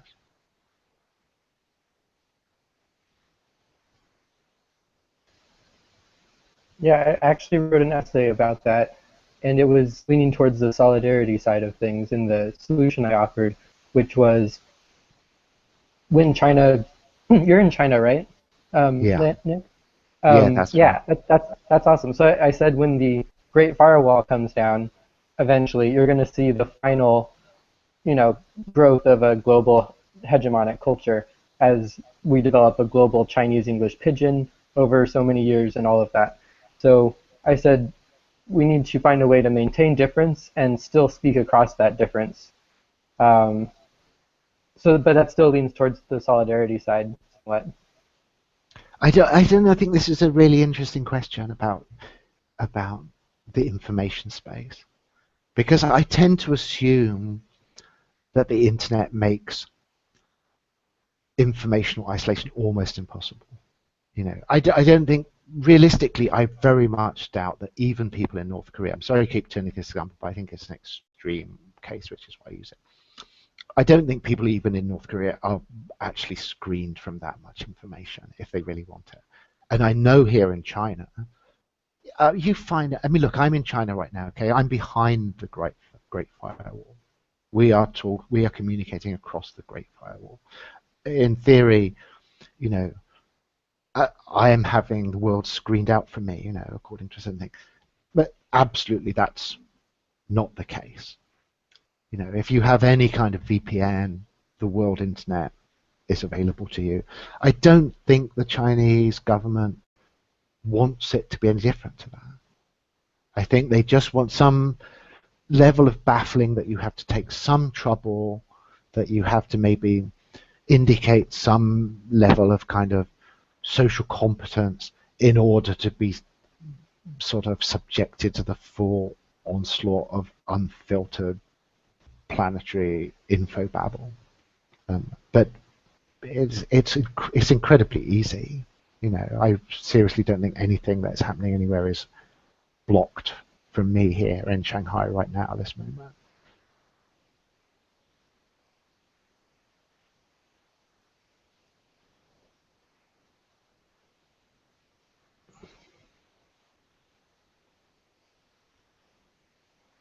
So, but yeah, some people, of course, there's a huge there's a huge thing here that if someone said, this is coming in the opposite line of criticism to what everyone's been dealing with, so it's so I'm just doing devil's advocate here, but someone could say to what I'm saying, well, if you really want these independent patches, shouldn't they have epistemological independence? Which means, shouldn't they be completely screened? Shouldn't they be able to choose to screen themselves totally from any information circulating in the world that they don't favor? I mean, no one's putting this objection to me, because you're all on the other side of the screen. But there is a case there. I don't know how you would categorize it politically, but it would be one that would be saying, whatever the problems with the North Korean regime, they're basically sound in thinking that a sovereign society has the right to decide what information is being pumped into it by the rest of the world.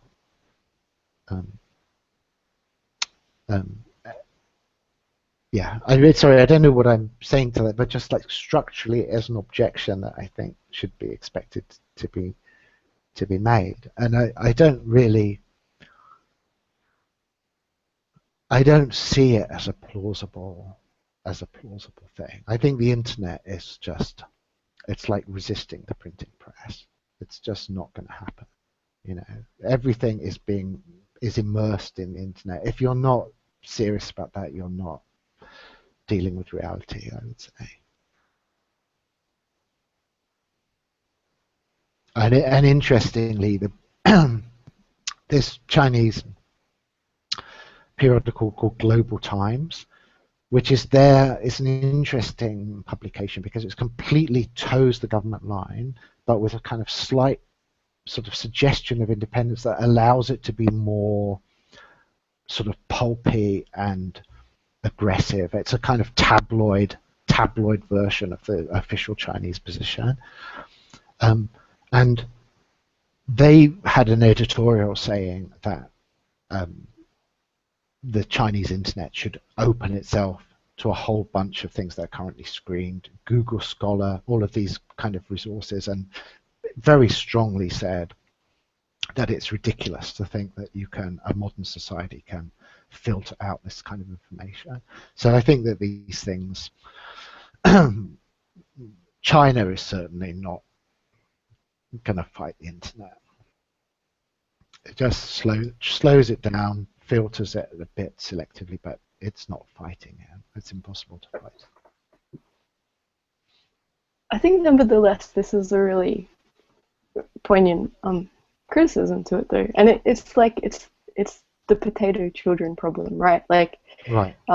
You could have this intense censorship, like for example at the moment with new institution of metadata laws in Australia, we buy our VPN using like anonymous gift cards because there's still this possibility that even using a VPN, and there have been a lot of just like ridiculous prosecution of people for torrenting and stuff here, out of the blue without a kind of warning system like they have in Germany, for example, that information could eventually be used by a totalitarian state to prosecute or just to drive its citizens into fearful right. position, not accessing this information. And I think information flows is a really, really key part of what this system relies on. And I don't think you can rule that out. And, you know, it's cool to say, well, yeah, that society will probably wither and die.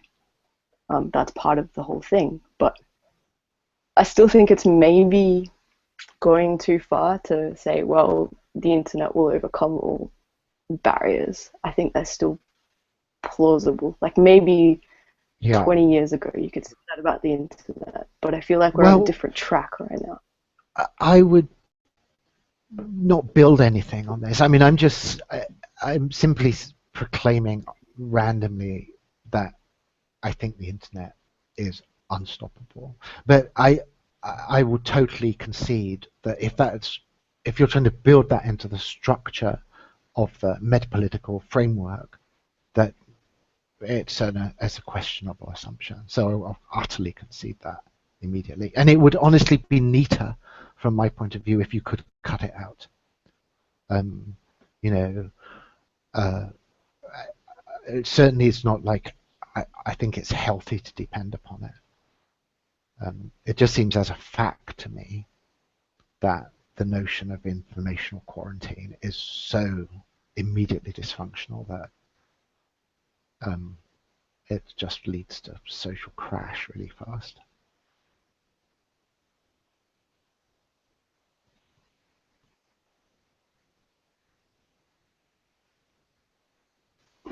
So then how can regions of difference be maintained without some type of informational filter or threshold?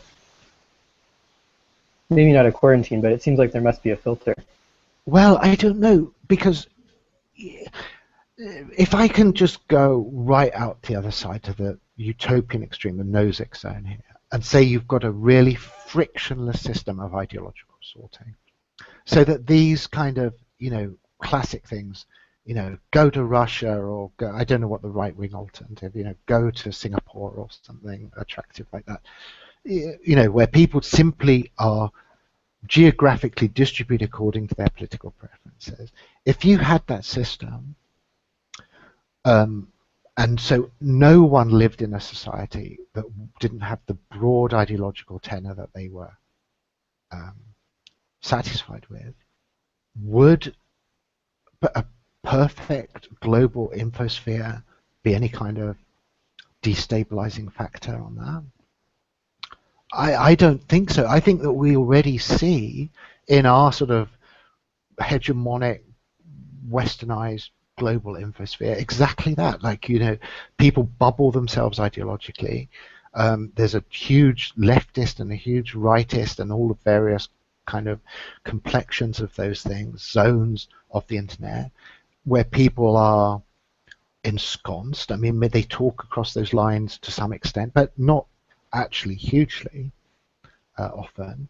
They think it's quite abnormal for people to engage in massive cross-tribal communication in this system. And yet there's nothing about it that's not there. I mean, you know, it's completely open if people want that stuff. So it seems to me we can already see that utterly open infosphere is totally compatible with ideological tribalization, bubbling, segregation, separation, however you want to put it. And if that was geographically instantiated, it surely would be only more secure. I mean, anyone, say you were in fully automated luxury communism utopia, and you came across some nasty right-wing internet site and you were persuaded by that, then you could just leave. You could just leave. If you, I mean, what would be the motivation for you to try and subvert your society and persuade other people around you that they were doing the wrong thing and they should be? You wouldn't. You could just go. I mean, you just say, hey, this is, I don't want to be in this society. I'd much rather be torched in the clean flame of social Darwinism than spending my UBI in the head shop.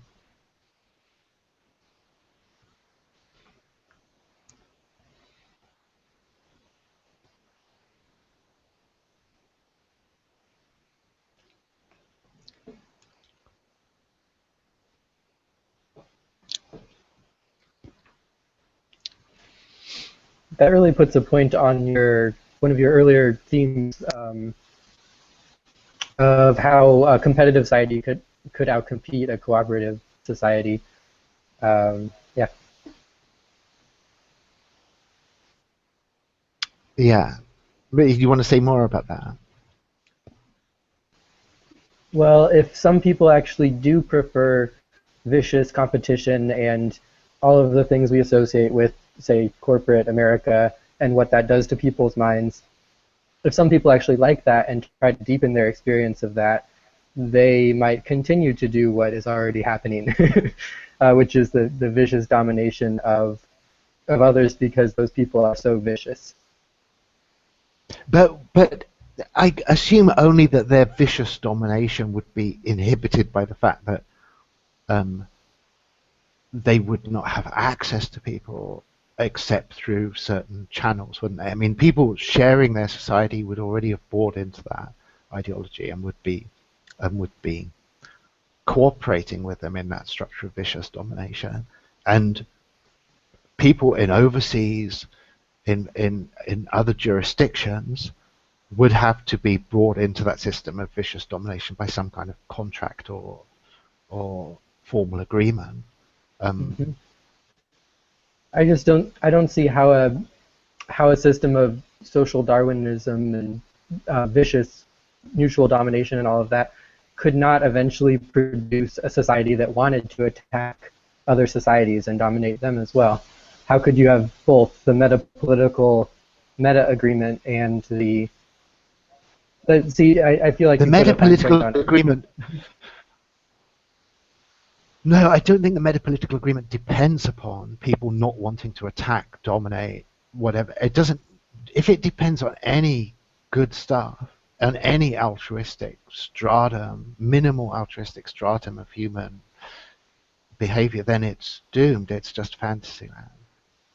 It's grounded in independence based on balance of power, deterrence, all the things that support independence in a realist international relations theory.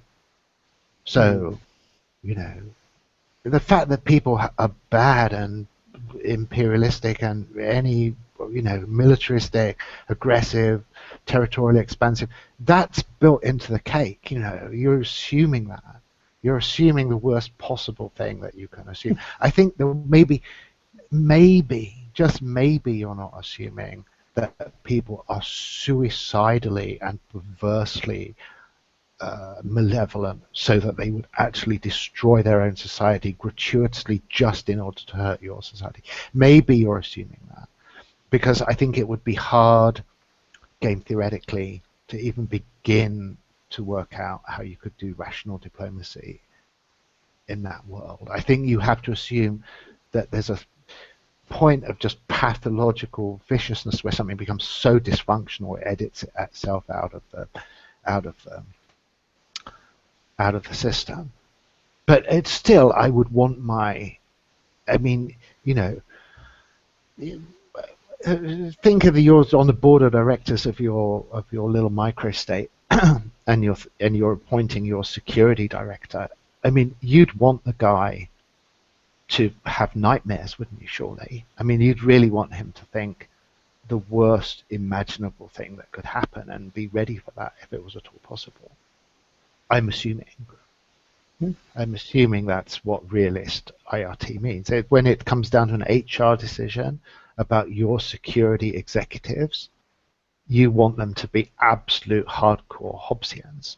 And, you know, if you think that they've been talking to you or Amy, you would immediately not consider them for the job, probably.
I think, I mean, sorry, I came back really quick. Couldn't keep away. I'd started on spatial and I had this idea, but it was like, if your deterrence is dependent upon the means of deterrence, would that itself be the primary point of political struggle? I mean, if you don't have any nuclear materials and your neighbor has nuclear materials, aren't they basically going to have control over what you can do politically? I mean, you can't even enter this sort of neutral state of game theoretic like balance if you don't have the means by which to. Totally. If you've got no deterrence capability, you're not seriously in the game. You just have to hope you've got good friends. I mean, you know, you can play that. People are playing that. I mean, you know, Singapore has very limited deterrence capabilities except against very local neighbors. So it plays international balance of power games, this kind of stuff, and you know, it's hard to know how stable that kind of thing is. But I think, you know, if you're going to be hardcore Hobbesian about it, if you can't deter aggression, then you have to expect aggression. Well, and but so I mean, you get. Doesn't this create the problem of kind of collapsing your sort of metapolitical order, which is based on this sort of like Hobbesian thing, into a sort of primary political order? Why is it a primary political order? I mean, because I'm going to be doing, I guess the major question for me becomes not one about maintaining a sort of, rational stasis with everybody else, but one of, getting whatever sort of materials needs that I have to satisfy in order to be able to arrive at this sort of metapolitical stasis. No, I don't see any problem there. I think that's exactly what is necessary. I think that the competition between microstates is exactly that they are materially competent. They are competent to achieve their own security. They're economically competent. They're competent to feed people. Their competencies are what allow them to survive. Any incompetent state that isn't edited out of the system is a failure of the system to operate rationally. So, I mean, you know, I can see the room for confusion here, and I think it's massively there in Scott Alexander's piece, and I think it's like it comes in because there's a big gap between promotional agendas and actual agendas here. But the point of a metapolitical order is to actually operate as an arena for free flow of deep Darwinian dynamics. You know, it selects functional social arrangements and edits out dysfunctional social arrangements. And the test for that are these basic things. You know, can you protect yourself? Can you feed yourself? Can you run an economy that works? If you can't do those things, you're a psychotic, you're deluded, you're incompetent, and you know you're just wasting resources that could be. I mean, but you're adding it back in all of the sort of, you know, political values that you're attempting to kind of exclude by your initial minimal conditions, it seems. No, what are those political values? I mean, everyone thinks they can do those things. I mean, the left accelerationists think they can do all those things, don't they? I mean, they think they can secure their societies, they can feed people, they can do economic advance, they can do all this stuff. Is there any ideology that doesn't think it can achieve that stuff? I mean, if there is, I would have to say it's got a very dismal future for sure. It's obviously got a dismal future.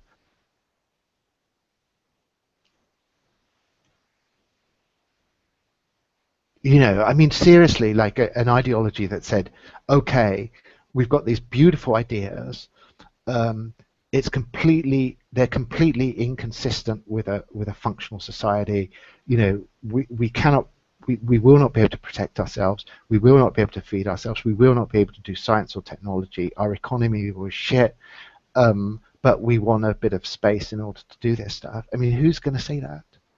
If you think that, you know, really, it's some kind of weird religion. It's not something that any international relations theory is going to have space for. So I think we have to say that all the ideologies that are relevant are ones that at least can make a case for being consistent with the functional perpetuation of a microstate. If they can't do that, then... Well, I mean, I don't think I'm disagreeing with you that you need to have certain sort of, you know, basic functional abilities in order to run a state, but I think, you know, once you begin to move everything to the degree zero that you're talking about of purely being based on a sort of game theoretic security state, in a way you're kind of saying, yeah, but all this stuff, it sort of, you know, exists as some sort of given or externality, when actually it's really quite primary to the overall equation. And what exists only as some kind of given or externality? Well, I mean, I guess like being able to provide, you know, basics like shelter, food, water, healthcare, stuff like that, they all become sort of externalities to this sort of security situation. But they are actually kind of some of the primary problems of the state itself. Yeah, I'm not really quite following you at this point. I mean, like, if these things are they functional for the survival of the society or not? You know, if they're functional for the survival of the society, then they should get reinforced by the real process, and if they're not, they won't be reinforced. So that doesn't seem at all to me to be introducing any kind of arbitrary primary political. There's all kind of primary political sort of objectives people might have. Whether or not that they're functional in this, I can see whole ensembles of them that could at least make a claim to it. And the fact that we do have some ideological diversity on this planet at the moment is a suggestion that at least there is some heterogeneity in these choices. Although I will accept that that's an interestingly controversial claim to make. But I'm not sure I'm seeing the alternative to this. This is what we've got now. It's what we're going to have in the future. It's what we're always going to have, isn't it? I mean, if any political order that is so incompetent it cannot survive will not survive. I mean, I'm not adding anything new here. I mean, this is just reality as it has always been and will always be, is it not?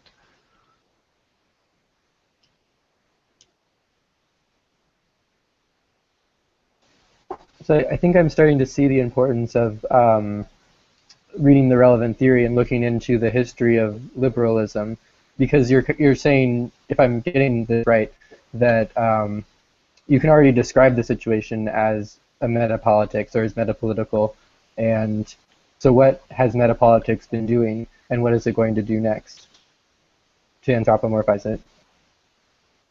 Yes, that's interesting. I'd have to think about it a little bit about that. I mean, on one level, metapolitics is just reality. Like, it will edit out. Our ideological preferences do not decide what survives and what does not survive, what exists or what does not exist. The fact that people at a certain point in the collapse of the Roman Empire really loved the Roman Empire, thought it was a great idea, and had good arguments for it, is neither here nor there. So there's a criterion of existence that is outside our ideological preferences, and that for sure can be described as metapolitical. And any metapolitics that doesn't ground itself in that ultimately is probably hopelessly utopian.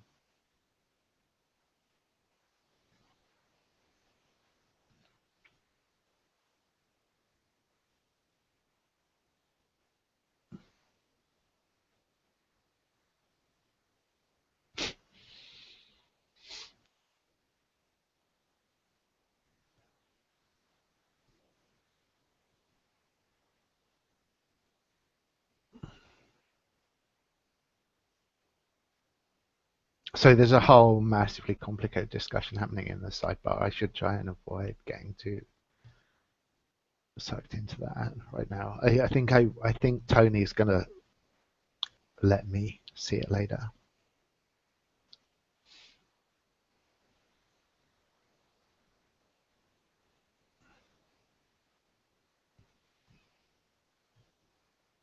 Yeah.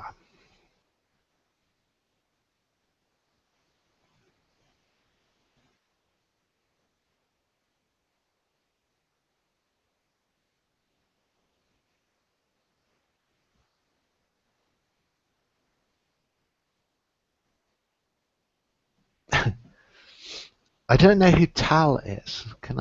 Is there any chance that Tal could say something just so that it becomes more than a...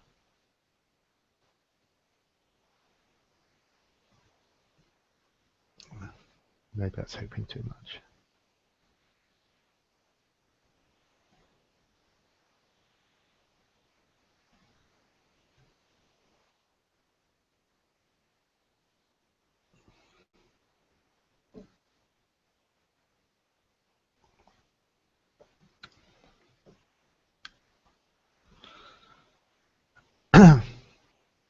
I don't know.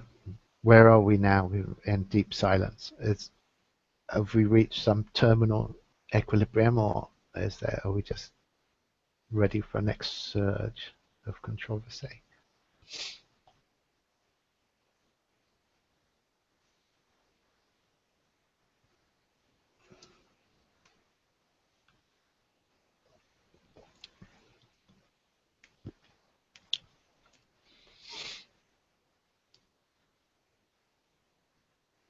I don't know what happens to Tony. He kind of turns his video off, and I mean, is he still there in the background, or has he just gone off to the pub and he'll be back like later or something?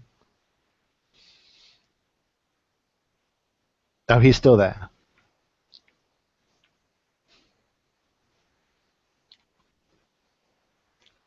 Doing something. I keep trying to turn off my video, or trying to turn on my audio, but it's not working on that account. So can you hear me now? Right. I was saying that Tal is from Israel. He's in Paris. He lives in Paris now. I don't know. He pops in and out. He is a student of the course, so he might just be. I don't know if he has something he's doing today.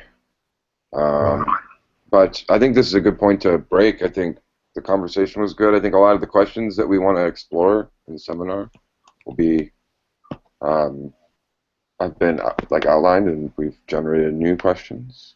So I would say this is a good time to cut off for. Sure. How is it, if anyone else has got some point now, of course, make it. But it seems.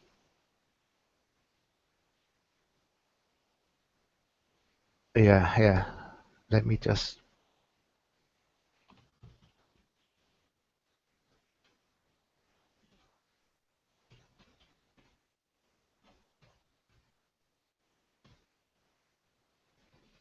Yeah. Okay, is everyone happy to? You guys aren't going to sleep, but whatever we will do with the time here.